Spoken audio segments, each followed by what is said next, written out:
nominate rather a justice to the Supreme Court. They've advocated for the abolition of the Electoral College. These are all the tactics that they are using to sow chaos and discord. Likewise, they're endorsing a mass mail-out ballot system that will likely lead to the kind of week-long delay New York witnessed in its recent primary. Far-left radicals resort to tactics like this to push their extreme agenda because they cannot win on the merits. They cannot succeed based on the will of the American people. This administration will continue to call out these tactics while Democrats should end their petty politics and get to work. And with that, I'll take questions. John. Yeah, Kelly, I wonder if you can just clean up or clarify something the president said yesterday. If he loses this election, can you assure us that there will be a peaceful transfer of power? You are referring to the question asked by the Playboy reporter, right? I'm referring to you with the president being asked if there would be a peaceful transfer of power, and he did not say yes. Yeah, so I believe. I'm asking you, will there be a peaceful transfer of power if he loses this election? I believe that question asked by the Playboy Power. In fact, I think I have it right here. He was asked win, lose, or draw whether he would accept the transfer of power. I'm not entirely sure if he won why he would accept a transfer of power. That is maybe the deranged wish of that reporter, but that's not how governing works. Very direct and very simple question. If the president loses this election, will this White House, will this president assure us that there will be a peaceful transfer of power? It's a very simple question. The president will accept the results of a free and fair election. But I think that your question is more fitting to be asked of Democrats who have already been on the record saying they won't accept the results of an election.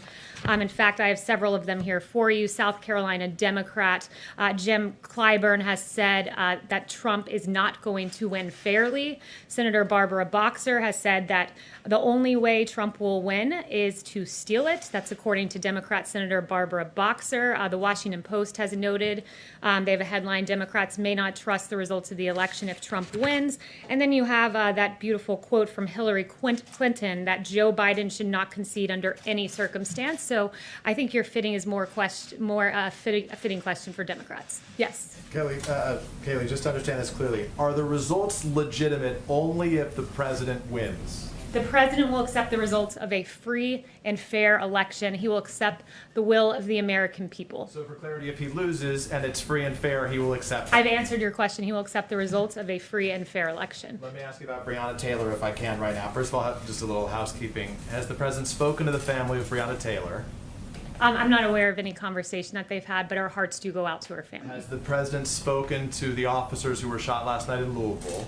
I'm not aware of any conversations. So the president spoke to the officers who were shot in Los Angeles, but to this point, there's no indication the president at any point over the last several months has spoken to the family of Breonna Taylor. I guess why not? The president routinely speaks to victims of horrendous tragedies. I've been here when he's met with the parents who lost their children to instances of police brutality. It was a really beautiful meeting, and the president consoled them. He's talked to the widows who've lost their husbands to police officers. He's spoken to widows of fallen soldiers. He routinely reaches out to victims of all kinds of atrocities, and he'll continue to do that. What is the president's message to the family of Breonna? I heard what you say that we grieve for them, but what is the president's message to the family of Breonna Taylor that does not believe they received justice? That our hearts go out to her. It was a horrible tragedy that happened, and that our hearts also are with the two police officers who were shot last night in the Louisville riots. When you say our, you mean the White House, including the president? Yes, I speak on behalf of the president.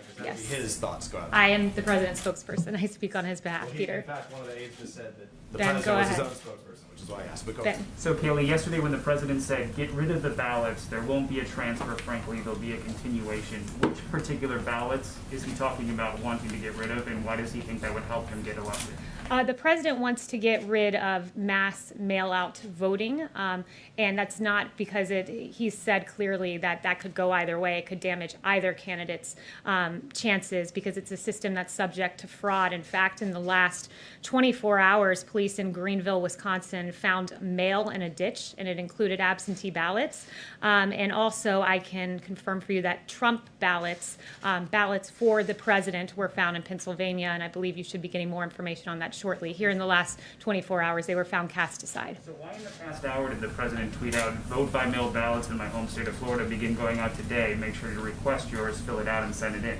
The president has always made the distinction that absentee ballots, where you go through a process where you request a ballot and you mail that in, that is a system that works, but a system where you mass mail out to voter rolls, which are not kept and maintained, where in Los Angeles County, for instance, you have 120% of the county enrolled. That system is untenable. It doesn't work. It leads to what we saw in Nevada, where there were ballots languishing in trash cans and pinned to apartment boards. Okay, and finally, today FBI Director Wray testified on the Hill that he has not seen historically any kind of coordinated national voter fraud effort in a major election, whether it's by mail or otherwise. So if the president's own FBI director says this isn't a problem, why does the president keep saying it is? Well, as Attorney General Barr has said, we've never had an election where we've done mass mail-out voting like this before. I would point you to a bipartisan study done by none other than Jimmy Carter, who said that these mail-in votes remain the largest source of potential fraud. And he even cited an example of a 1997 Miami mayor election that resulted in 36 arrests for absentee ballot fraud. That election had to be rerun and the results were reversed. That is an example from 1997, but there are many others like Patterson, New Jersey, where 4 men were charged with voting fraud recently. 4 more men were charged in California, and there's a ton of examples. I could get you an encyclopedia of fraudulent examples we've had. These ballots are going out. If the president does win, will he still think it was rigged and fraudulent? I've already answered this question. Yes. Kayleigh, the president's niece filed a lawsuit in New York State Court today alleging that the president and 2 of his siblings had cheated her out of millions and squeezed her out of the family business, and we were hoping to get reaction from the White House. Yeah, the only fraud committed there was Mary Trump recording one of her relatives, and she's really discredited herself. Yes. Kayleigh, on TikTok, we know that the CFIUS negotiations are continuing. Can you say, has the president been briefed in the last couple days about how the CFIUS negotiations are going? Do you know when those negotiations will end?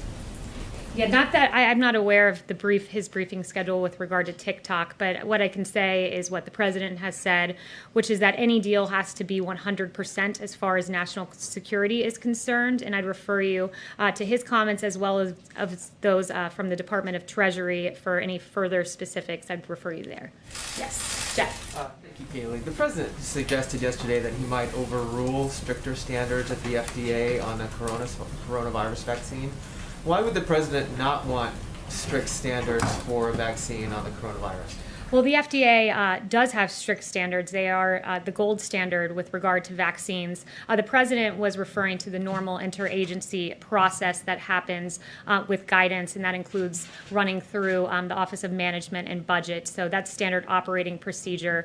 And I would also point out, I spoke to Dr. Hahn this morning, and Dr. Hahn said that the guidance issued was a follow-up to June 30th guidance that they put out, and it was guidance that they gave to pharmaceutical companies to provide them with more regulatory clarity. Yes. The White House is describing this healthcare event today as a chance for the president to outline his vision. Is that something less than his plan? And just a second part of that, does the White House think that it can address the country's challenges with healthcare solely through executive action?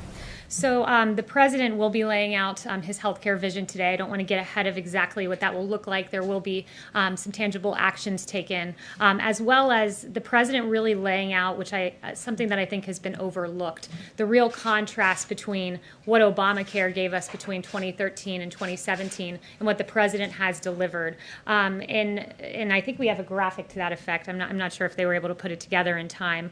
But with Obamacare, it is a fact that from 2013 to 2017, premiums in this country went up. In fact, they went up by 105% on the individual market. And you contrast that with President Trump, what he's managed to do by rolling back a lot of Obamacare. And we've seen premiums on the individual market go down. Same for Medicare Part D and Medicare Advantage, the polar opposite of what happened with Obamacare, where those premiums went up. So premiums have come down under this president. Drug prices have come down under President Obama. Drug prices were up 15%. 10%. Under President Trump, they came down for the first time in 50 years. And then finally, under Obamacare, you had choice that went down. 1/3 of counties had only one insurer in the individual market. And with President Trump, there are new affordable options like AHPs, STLDIs, and HRAs, healthcare reimbursement arrangements, as well as employer-sponsored insurance that has gone up. We've seen an increase of 1.5 million in 2019. So these principles have undergirded the Trump presidency, and he will use many of the same principles going forward, and you'll get his comprehensive healthcare vision that will include some action items here in short order. Is this the extent of the plan, or is there more after this? This is going to be his full vision that he has been talking about over the last few weeks, and it'll be in Charlotte, North Carolina today. Yes.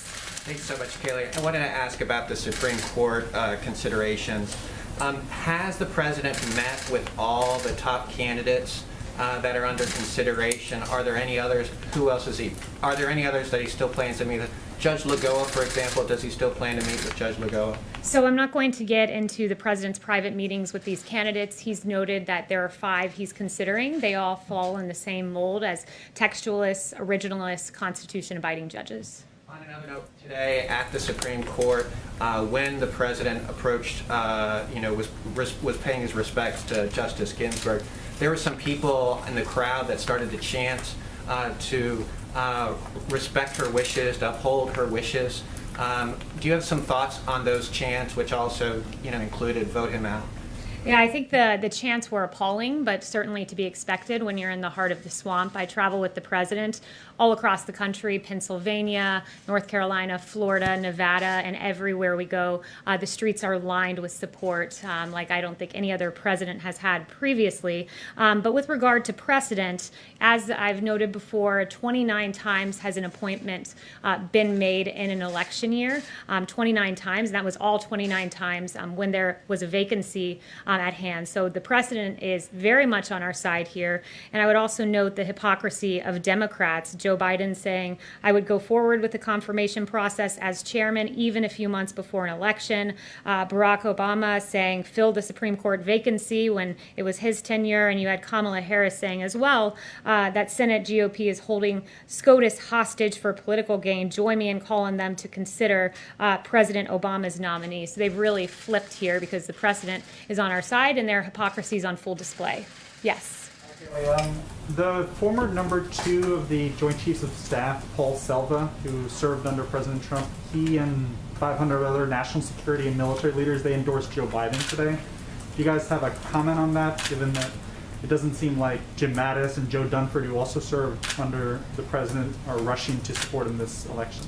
Yeah, I think the president's record speaks for itself. Our military men and women, our veterans, love this president for a very distinct reason. Under Obama-Biden, sequestration really gutted our military. You had the Navy at its smallest point ever, and the other military branches were absolutely gutted. Then you had President Trump, who came in and secured a record amount of funding for our military and our Department of Defense and built up our military. When it comes to veterans, the appalling way that our veterans were treated at the VA. Under Obama-Biden, there was an IG report that as many as 300,000 veterans, think about that, 300,000 veterans could have died waiting for care. This president came in, put in the VA Missions Act, secured real choice and options for our veterans, and that's the reason that the military and our veterans love this president. But why is Selva endorsing Joe Biden? I can't speak to one person's reasoning, but this president, when you look at what he's done, bringing our troops home and all he's done in aggregate,